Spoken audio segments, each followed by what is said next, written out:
Thanks, David. I also like to not know exactly what I'm going to say until I stand up here. There's something about that. There's something about the relationship between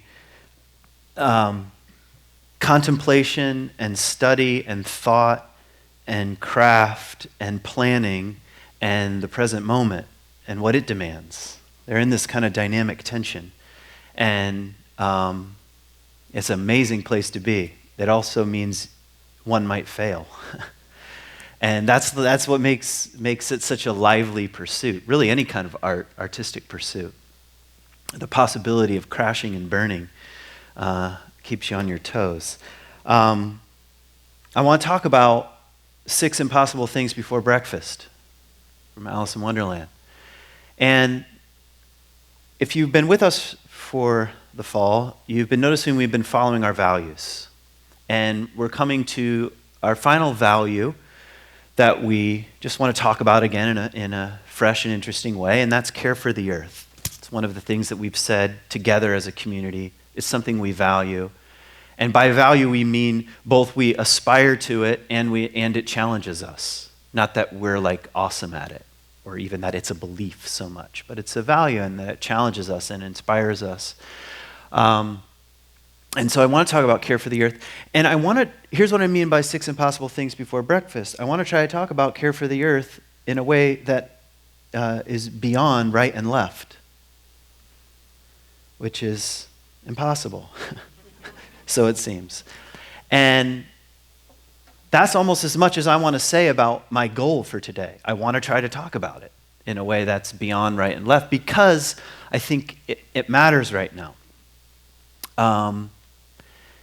And maybe matters more than we realize, sort of the implications. So here are like some things that I think I believe, or statements, I should say. And here's the first one. Our relationship with the land, with soil, with water, and with air is not about a political party.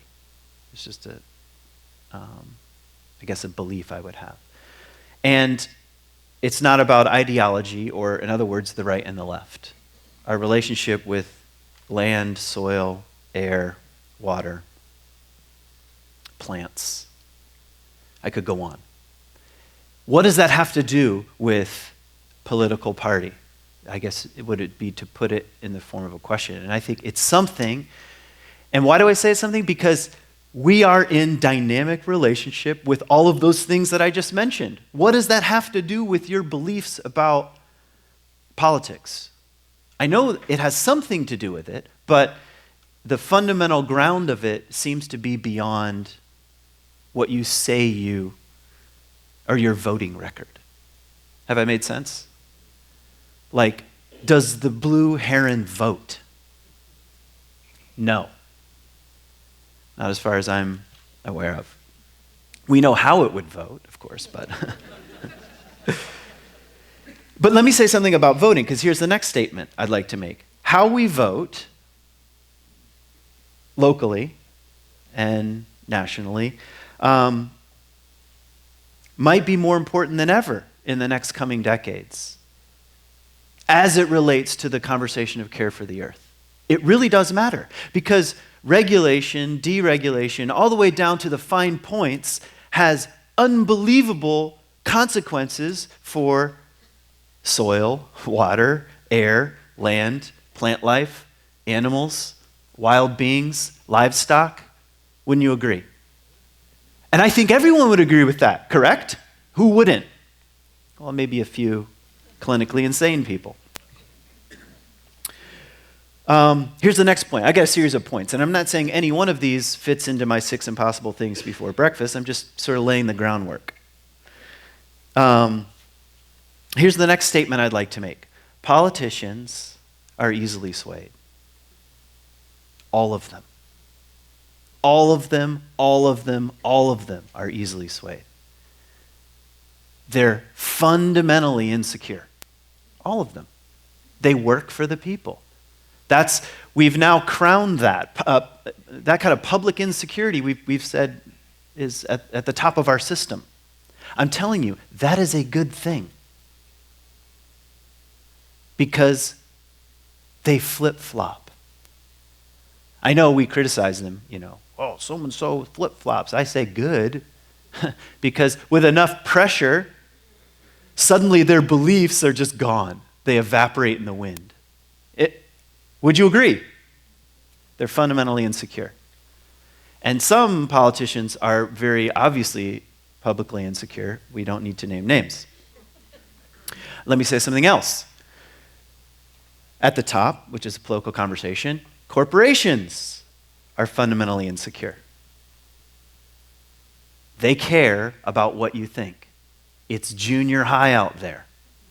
They care about what they wear and how they sound and how they're viewed by other people. It is true, it's a fact. This is why massive, major corporations have chief environmental sustainability officers right now. Starts with PR, but it's not only PR. It's something more than that. They're fundamentally insecure because they're smart and they look at the market and they want people to buy their products, so they want to be liked. Am I making sense? Do you realize then how much power little ordinary West Michigan people have? They really do. And one more thing about politicians I forgot to mention. To use a line from Jesus, one day they're here and tomorrow they're cast into the fire. They come and go. Correct? Some of you are older than me. How many how many presidents and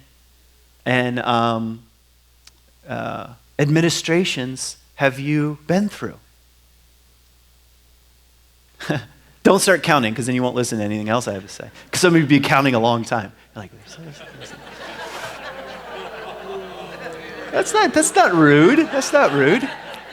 That's a compliment. I mean, you know the Native American saying, no wise person ever wanted to be younger. Okay? Pretty much sums up the beauty industry. That was a joke, by the way. Okay, so I've made 3 points so far. Here's another point I'd like to make. I believe in something that I call the 80-20 rule. It actually works for working out, all right? That I do triathlons, and in order to do a triathlon, especially a long-distance triathlon, you have to spend 80% of your time going very slow. A friend of mine always says, go slower to go further. And you have to spend 20% of your time going hard as hell. That's basically the dynamic. Anything in between really doesn't work very well. You just burn yourself out. So it's a principle. Now, I don't actually know why I brought that up, because, again, I'm in the freestyle mode all of a sudden. How it applies to politics is something like this. I think this is not a statistical, this might qualify as fake news. 80% of the people want to do the right thing when it comes to the environment. That's actually a low. I think it's probably higher than that. Probably 80% of the people. How do you know? Because if you ask them, can I dump poison in your backyard? They say no. Can I put lead in your drinking water? Nah. Can't do that. Can I poison your kids at school? No, I'm not going to let you poison my kids at school. Have I made sense? 80%. At a minimum, I think. Want to do the right thing. And I might even add to that, 80% of people, hopefully it's higher, have the capacity and even the desire at times to think beyond their own generation. Right? Kids, grandkids. It's not like only liberal people think about their grandkids. That's ridiculous. Everybody does if they have grandkids. And if they don't have grandkids, they're still thinking about future generations. It's part of the imaginative Homo sapien conundrum of consciousness. So what if we acted like that? That's part of my question. This is one of the things that when it comes to 6 impossible things before breakfast, what if I behaved like I believed 80% of the people wanted to do the right thing most of the time? How would that change the way I talked about people and my political rivals and my neighbors? I wonder if it would. That's sort of my question this morning. Here's another statement. Something like 20% get all the airtime. If 80% of the people want to do the right thing most of the time, especially when it comes to care for the earth, 20% get all the airtime. And the 20% includes the extremes on the right and the left. They take up all the airtime.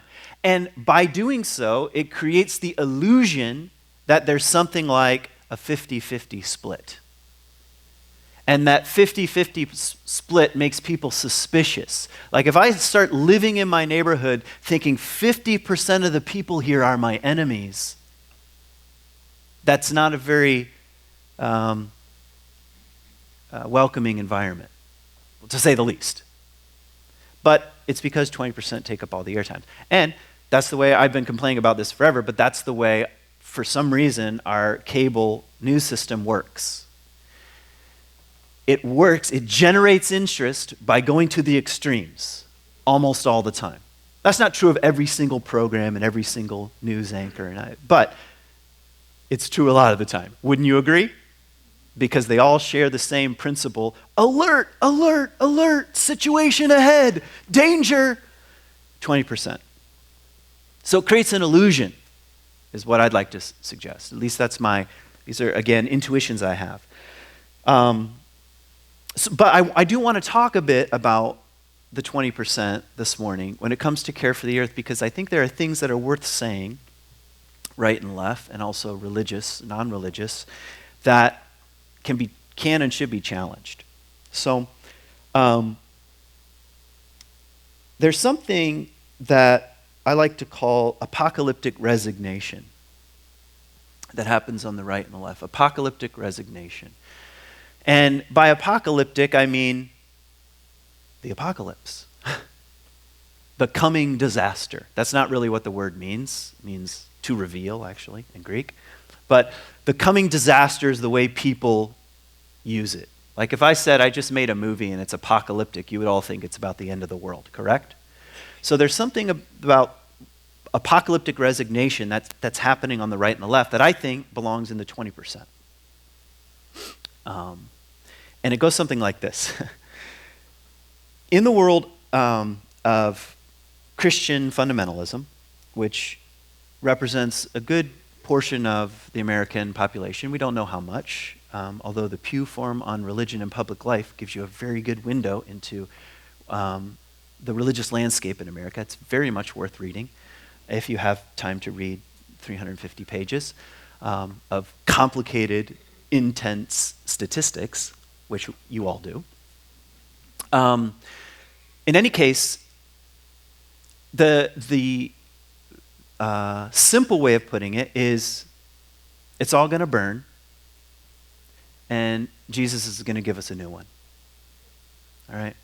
That's the crass way of putting it. It's all going to burn. Jesus is going to give us a new one. All right? So the first thing I'd like to say about that, well, a couple things, is it... Did you say thank you, Jesus? Did I hear an amen? It's all going to burn. Jesus is going to give us a new one. Is rooted in a couple things. A fundamental misreading of apocalyptic literature, like the book of Revelation, and it's bad theology. So if I take it from within, Christianity from within, not from without, because have you noticed that Christians in general, like all religious camps, don't take outside criticism all that well? Have you noticed that? Just like you don't? Okay? But from within, it's actually true that it's bad theology and a misreading of the books of the Bible. It's a fundamental misunderstanding of what apocalyptic literature is. And guess who knows that?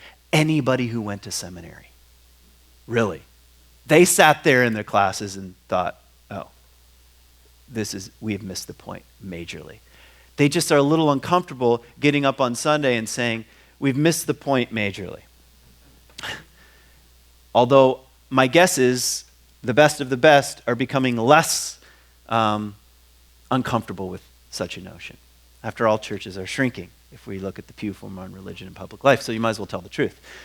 In any case, I'm suggesting that part of what has to happen in the United States is an open conversation about the fundamental misreading of our own books. Whether you believe them to be literal or not literal, or right and left, or you're religious or not religious, we still have to have an open conversation about what my friend Brian calls adventures in missing the point. Okay? Now, that's on the right. On the left, we have a kind of apocalyptic resignation, and it sounds like this. We're all going to burn. It's too late. The house is on fire. Do you hear how both of those perspectives are the same? They're both rooted in nihilism, in a way. What can we do? It's all going down.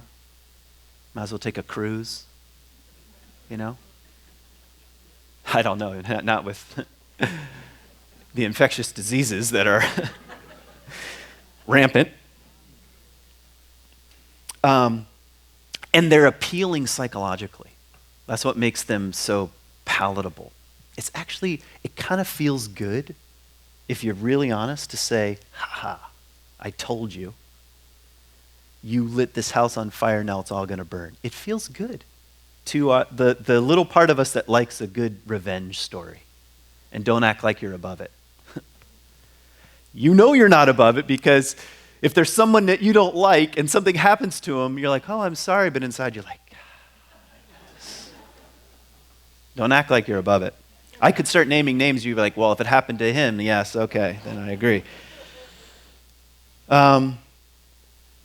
So, what's our responsibility? I think our responsibility is to ask questions like, is this a healthy way of being in the world? Is this really true?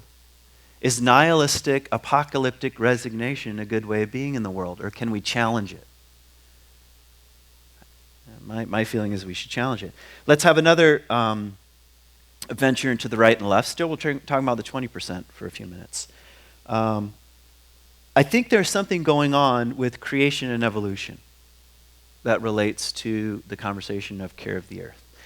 And again, to put things crassly and simply, within the realm of Christian fundamentalism, where I grew up, it represents a certain percentage of American population, and those who believe in something like creation, might say something like this: God gave it to us, and it's ours to subdue. It's a line from the first chapter of Genesis. Subdue the earth. Have dominion over it. Those, by the way, are English words. It's not exactly what the Hebrew means, which I'm already getting ahead of myself. But God gave it to us. We're at the top, and we can do with it as we please. Mix that with apocalyptic resignation, and it sounds something like, God gave it to us. We can do whatever we want. If the whole thing goes up in flames, Jesus will give us a new one. Okay? I know you're laughing at that. Well, some of you are. Because nobody talks that bluntly, but I'm just saying that's what's behind the theology. So how do you challenge something like that? You say, it's a fundamental misreading of the book of Genesis, which it is. That's not a challenge from without, it's a challenge from within. You say, that's not what the good book says. And I'll give you some examples. It says 2 times in the same chapter, be fruitful and multiply. I brought this up once before. Be fruitful and multiply. And those who do not have ears to hear, oh, that applies to human beings, because it's true. God says to the first humans, be fruitful and multiply. What does that mean? Make babies. Okay? Do you know to whom that line is used before it's used of Adam and Eve? Every single living being on the planet, Yahweh says, be fruitful and multiply. Do you hear how different that is? In other words, what does the good book say? That God wants all creatures and all beings to be fruitful and multiply and live healthy, sustainable, good lives. That's in the book. Have I made sense? I could give you about a dozen examples of ways in which we've missed the point in terms of our own reading of the scriptures, but that's probably enough for now. And let's talk about the left, or what one might conclude from a certain evolutionary perspective. And it might go something like this: humanity is an accident of nature. An accident, it's a complicated accident, but it's an accident of nature. How did we get here? Random chance. Who could argue with that? Well, I suppose you could say no. But we got here by random genetic mutation. And what we've come to learn is it's kind of a bad experiment of nature itself. It turns out the gift of consciousness is now wreaking havoc on the planet. And here's the conclusion: human beings are nothing but a cancer on the earth. Those are the two wild extremes. Can you hear the difference? Two wild extremes. So what is the difference between God gave it to us, we can subdue it, we can do what we want, what does it matter? We'll probably get a new one anyway, and humanity is an accident. Worse than that, it's a great fail of nature, and turns out we're a cancer and should be eradicated in the first place. Do you hear how nihilistic both of those perspectives are? Can you hear how they're related? No one wants to say. So, I might say something else. What happens to a culture over time that presents such a thing? There's a kind of low-level self-hatred that ends up happening. If human beings are a cancer, now no one says human beings are a cancer and I'm the cancer, so I'll be the first to take myself out. Very rarely will that happen. Usually you say, well, other people need to go before me because I'm probably a little bit better than most people. But I'm telling you, this is an attractive way of dealing with the anxiety of things like the earth is changing and things aren't looking too great. These are ways in which we're wrestling with the anxiety of such a thing. So here's my main point. We cannot let the 20% dominate the narratives. That's basically what I'm saying. This is my 6 impossible things before breakfast. We cannot let the 20% dominate the narrative on both the right and the left, on both of those poles. That's the wrong question. Human beings are not a cancer, nor are we here to do whatever the hell we want and Jesus is going to make it better.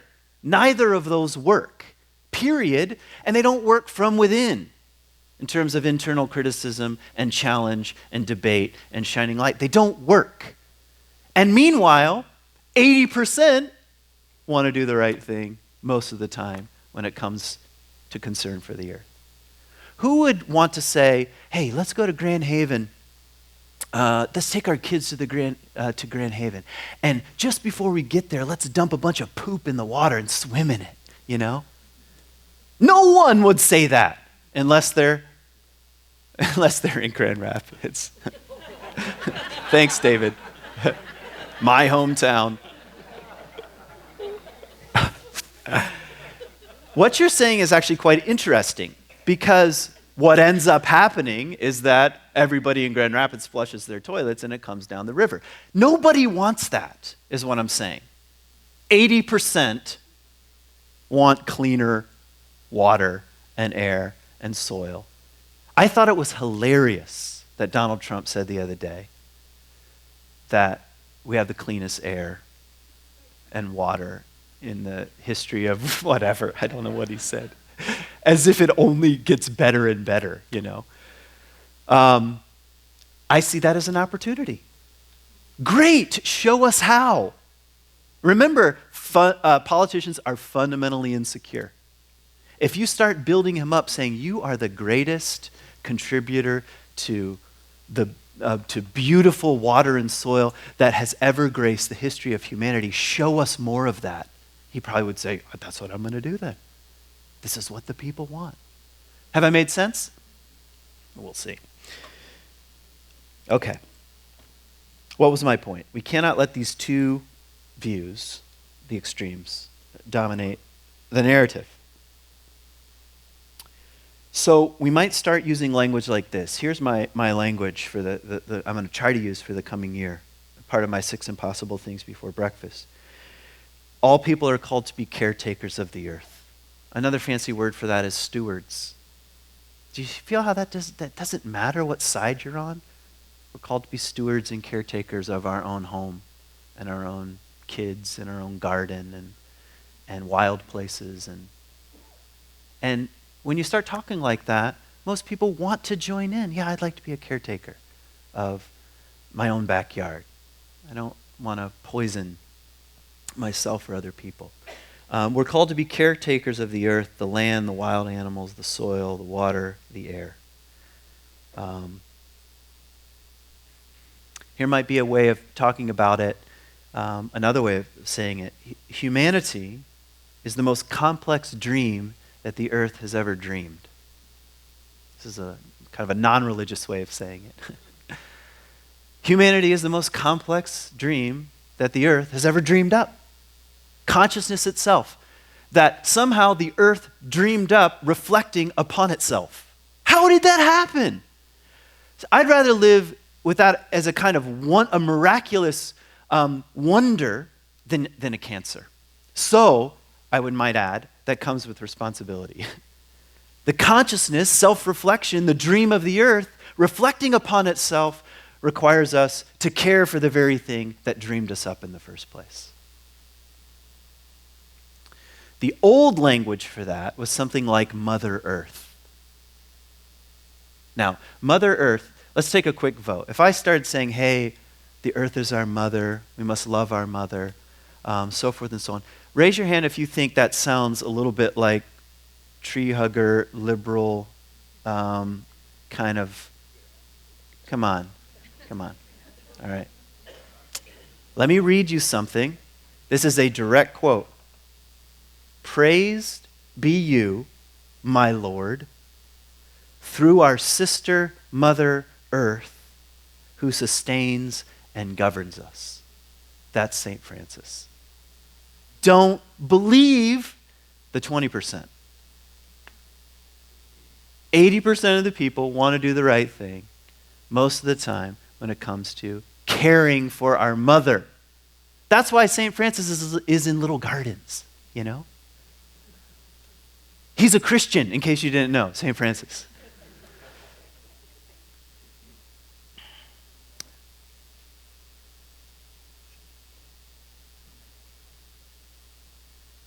So here's a question that's kind of a challenge to myself. I'm wondering how my own language can include more and more of the 80%.